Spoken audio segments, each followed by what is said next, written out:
He closed within a year, and I got a free car out of it. All cause he pissed my mom off by trying to buy her car. r/prorevenge. What is up, guys? Mr. Reddit here, back with another episode of Pro Revenge Stories. r/prorevenge is one of my favorite subreddits, and I really enjoyed making this. So kick back, relax, and enjoy the show. We've got 3 awesome stories that we're reading today from r/prorevenge. Our first story will be called Send Me Spam Mail, Let Me Beat You at Your Own Game. Our second story will be How I Destroyed a Bully's Entire Reputation. And our third will be Want to be a jerk, piece of trash human being? I'm gonna potentially cost you tens of thousands of dollars. And after that, we're actually doing a bonus story today from a new subreddit that we haven't read together yet. r/I-don't-work-here-lady, which is Michelle's favorite subreddit. And Michelle won yesterday's minigame. Congratulations, Michelle. And thank you to everybody who entered. We'll do another one today, but we'll get to that soon. Now, let's get started. Send me spam mail? Let me beat you at your own game. This story is 11 short paragraphs long. No apologies for grammar and formatting, because I have no excuse for mistakes. A local car dealership sent my mom a letter asking to buy her 3-year-old car, because she's had it since it was brand new on a dealership lot. She has sentimental value to her beautiful car and took very good care of it, so she was offended by the letter and tossed it in the recycling pile, where I found and read it. The letter included a $25 coupon off a car at their dealership. It had very little text. Not anything that says that you can only use one at a time. I hatched a plan on the spot. I live in a small town where everyone knew everyone. I started asking everyone I knew if they got any similar $25 coupons, and sure enough, quite a few other people did. The local dealership was sending these letters to everyone. Each time I asked a person if they had them, I also asked them to ask everyone they knew, so the word got around quick, and I had a few dozen people giving me their $25 certificates. Some free. Some people sold them to me for like $5. Soon, I had nearly $1,000 worth of these $25 coupons. I decided to play the long game. I did need a better car myself, and the dealership actually had some good cars that I was interested in. So I paid a few visits there, looked at cars, and talked with the owner. It was one of those stereotypical, shady dealerships that try and scam young clueless adults, old people, and soldiers into buying overpriced cars with mechanical issues. Not even a week later, he's already sending another letter to half the town with more $25 coupons. I again began collecting everyone else's $25 coupons. This guy was sending these promotions out on a weekly basis, and it was a huge burden on the local post office. But word was out all over town that I wanted them all, so I practically had people lined up to give theirs to me. 2 months after the first letter that came out, I had accumulated $10,000 worth of these $25 certificates. I read enough r/legal advice to know that I should get a lawyer to check the local laws. I went to the local lawyer's office, who referred me to another lawyer, who researched the laws about these kinds of promotions and confirmed that a judge may side by us in a civil courtroom. The lawyer and I walked into the dealership with a drawstring bag full of these coupons, sat down in the owner's office, and spilled them out onto his desk and demanded one of the cars off of his lot, essentially free. The owner, of course, refused and was clearly upset when the lawyer carried out his spiel on laws and such, saying that this was legal cause of his laziness and not having additional notes. We did not walk out of there on good terms. We filed a lawsuit against them. Once he had been served, my lawyer called him and informed him that if the case reached the courtroom, the entire town would hear about it and nobody would ever buy from there again. The owner's lawyer sent a letter a week later to negotiate giving one of his cars to me for free to prevent the press hearing about it.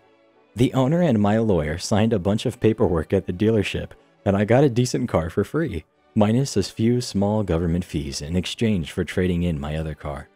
The word got out around town anyways, and everyone else started hoarding their $25 certificates until the dealer added limitations to the coupons, and then everyone else stopped going to his dealership.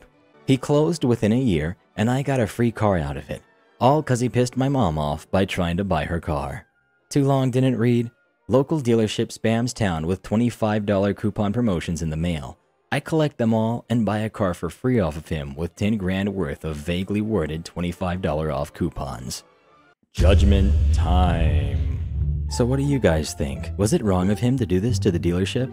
Promotions like this can definitely be a great way to get word out about your product or service, but you definitely need to have rules set in place so you don't get taken advantage of like this. So what do you think? Was the kid wrong or was he in the right? Let me know in the comments and we'll keep rolling. Next up we've got how I destroyed a bully's entire reputation. Well, this is a story about how I destroyed my best friend's bully. So, some backstory. From 2013 to 2017, I used to be a bully. I know, I honestly regret it. There is no excuse for what I did. I promise you guys, I shall never return to that lifestyle. I regret it every day. Now, in 2019, I'm a huge nerd. I like Star Wars, Lord of the Rings, Star Trek, and comics. My favorite subject in school is history. I'm currently writing a book, editing music, and trying to make vaporwave songs. Nowhere near done with any of those things. I am also into art and many creative things. Anyways, I am a completely different person than how I was then, except for one minor detail. I still am, just like when I was a bully, into psychological studies. The sad thing is, I was also getting bullied by a couple of people at school, and I wasn't a sympathetic person yet, or at least I try to be today. I got the bully who bullied me expelled without ever telling on him, but that is a story for another post. This story begins in 2015. Me and my friends were in a group chat on Xbox and Skype. There was me, my best friend, the entitled bully, and about 4 others. We were all friends, or so I thought at the time. We could all be playing different games and be hanging out. It was a great way to release stress by talking to people who were there for me, other than my mom or dad. Anyways, one day my best friend would not join the party or even get on the group chat. She was upset beyond anything. So I called her and found out that this girl was being the victim of harassment and bullying. This was the first moment when I knew how somebody else felt too. I was furious because this was a girl who was like a sister to me. I had helped her and taken care of her when she was sad. I had made her feel safe with us and everything. She said she thought nothing of it though, as it was just a guy online who she had never even met. I could tell she was lying. To me, this was war. This selfish jerk was bullying my little sister. I would have none of it. During the call, I remind her that I loved her and I would not let this continue. She, of course, thought it would not solve anything, and it would make it undoubtedly worse. Because of the fact she asked me not to do anything, I lied and said I wouldn't do anything. She somehow believed me, which for the first time in 2 years, I had finally felt bad for lying. Immediately after the enlightening call, I had started to devise a plan to destroy this pathetic piece of doo-doo. I put doo-doo in case children or YouTubers are making a video over this. That way they would see it and wouldn't get demonetized. The next day, I had gone silent for the whole day to prepare my vengeance. The 3 days after going dark, ironically, my best friend told the group chat she would be going on a trip to Hawaii for all of the summer break. I thought to myself, the only 4 words that could spark my deep love for history. Time for a crusade. Let us call the bully Mark, and let's call my best friend Sarah. Chapter 1. Ignite the Flames. I asked Mark if he wanted to hang out and play Halo Reach. I had been doing a little research on him for the days I had been gone. Turns out Halo Reach was his favorite game. I got on the game with him and we played for hours that day until he had to go to bed. I was that whole time researching his speech patterns. He lied to me on several occasions about being shy and timid, and about how he was getting a new Halo game called Halo 5 Guardians in October. This would carry on for at least 3 weeks. Chapter 2. Forge the Broken Sword of Kings. For the last 3 weeks, we had forged a bond that brothers would dream of having. This was the day he had started spilling his secrets. Over the next 2 months, he finally admitted to me how he was bullying my friends and trying to get her to spill her secrets and get inappropriate pictures of her.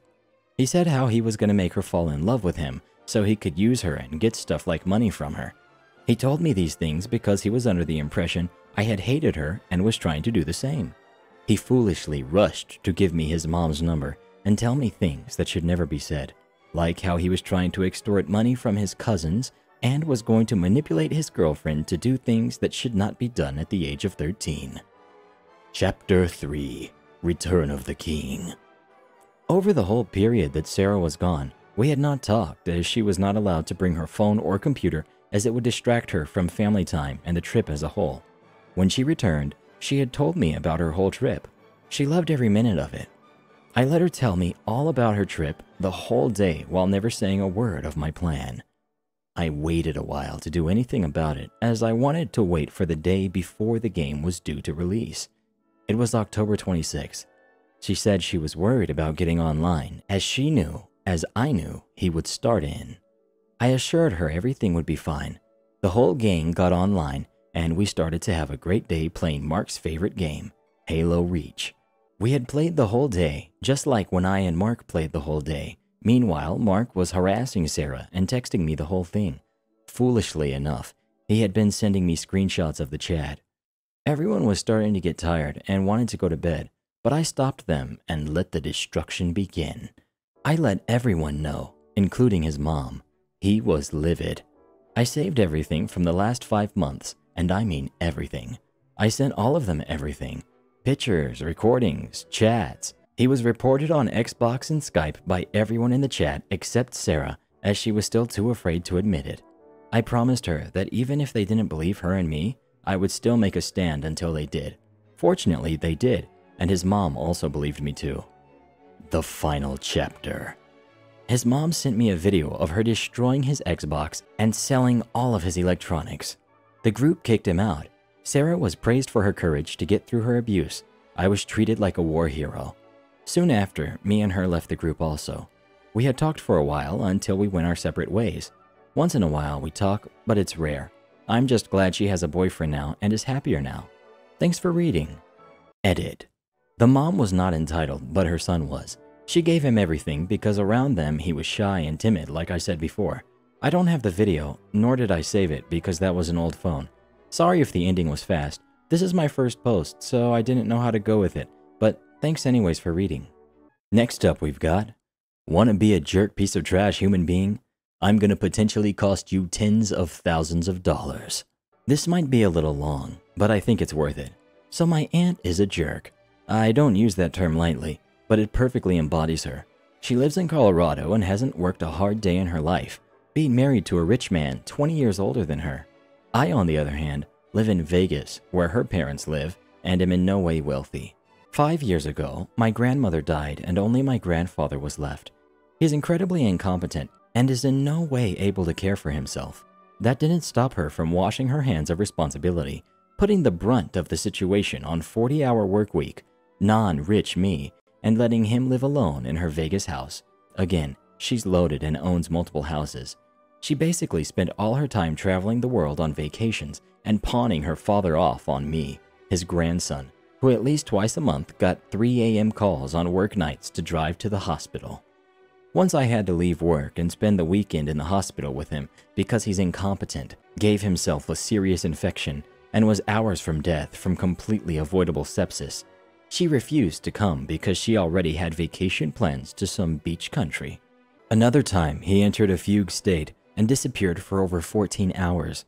Of course, only I spent hours looking for him until he was pulled over for driving the wrong way on the freeway. My aunt? Nowhere to be found. Then, after years of begging them to do something about him and increasing anger, things finally changed. My aunt and uncle came to visit, and this time he had another fugue state where he disappeared for 30 hours on them. The cops found him 6 hours away in a completely different state. My aunt and uncle were livid as they had to be the ones to deal with it and drive to California to get him.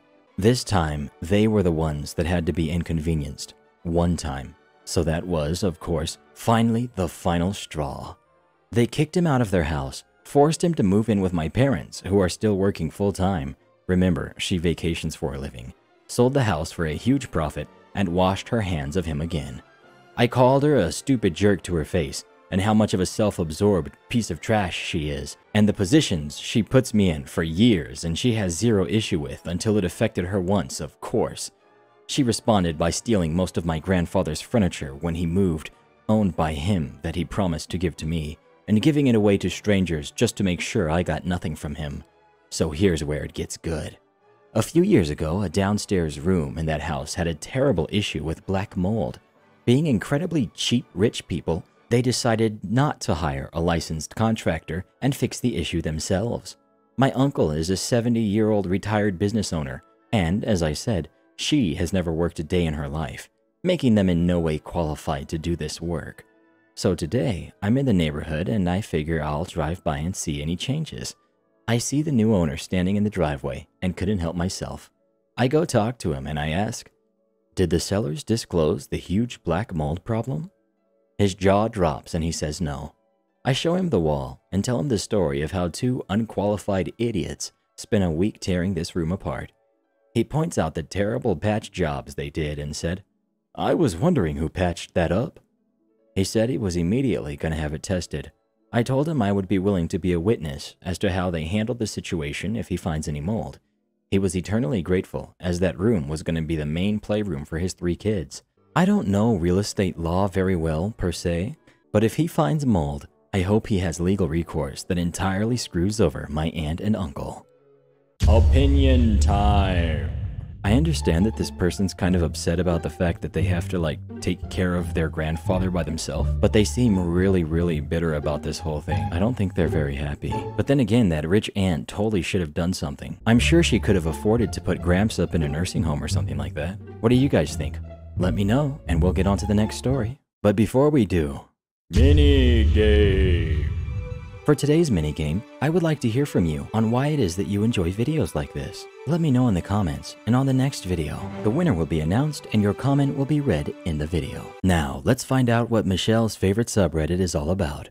Again, this story is from r/I don't work here lady. I don't work here, but I want to. I'm a server at a local family-owned hotel, which is renowned in our community for its service and food. Just yesterday, this happened to me. I was one of 2 serving for a wake, a celebration of a person's life held after their funeral. This was an easy job. All we had to do was go around and pick up trash while occasionally switching out the bowl of salad dressing for a full one. As such, there were long periods without anything to do. I was standing by the door during one such period, keeping a lookout for anything that needed my help and telling the occasional guest where the bathroom or the bar was. Then comes this little girl, only about 8 or 9, holding the tongs backwards so that she can't actually grab anything from the food tray. I come up beside her and gently ask if she needs any help, to which she happily agrees. I grabbed a plate and then she told me what she wanted as I served the food. She thanked me and went on her way. Cut forward about an hour. I've been away from the party doing side work behind the house. I go back in to look for trash to pick up, which eventually leads me to the drink table. What do I see when I get there? That same little girl I helped and her friend running up to me with big bright smiles on their faces. "We've been serving everybody drinks, and we're getting tips too." I stopped working at that point. I didn't need to. They and the other 2 kids were later roped in and had it covered. Instead, I spent the rest of the time chatting with them, giving them pointers and telling them about my job. The little girl even said that she wanted to be a server like me one day. Her friend wanted to be a lawyer. Eventually, the adults shut them down, saying that they were making a mess. I went back to cleaning and they eventually left, but not before coming to find me and giving me the $3.33 in change that they had collected. They told me that I deserved it for working so hard. I hardly worked because of you, squirts. To these kids, I truly hope that you'll find the same joy and fulfillment in your future careers that people like you bring me in mine. P.S. My apologies if this story was posted in the wrong subreddit by mistake. Also, if anybody finds this story featured on YouTube, I would highly appreciate it if you would post the URL of the video in the comments. Thank you very much. That was very wholesome. I really liked that. DL80AEG. You rock. If you have stories that you would like to be featured in videos, feel free to tweet them at me, and you just might see them on a video. If you're new, consider subscribing. That's all for now, but don't be blue. I'll be back soon with more stories for you. Remember to listen to Mr. Reddit every night, so your dreams will be wonderful like you are and bright.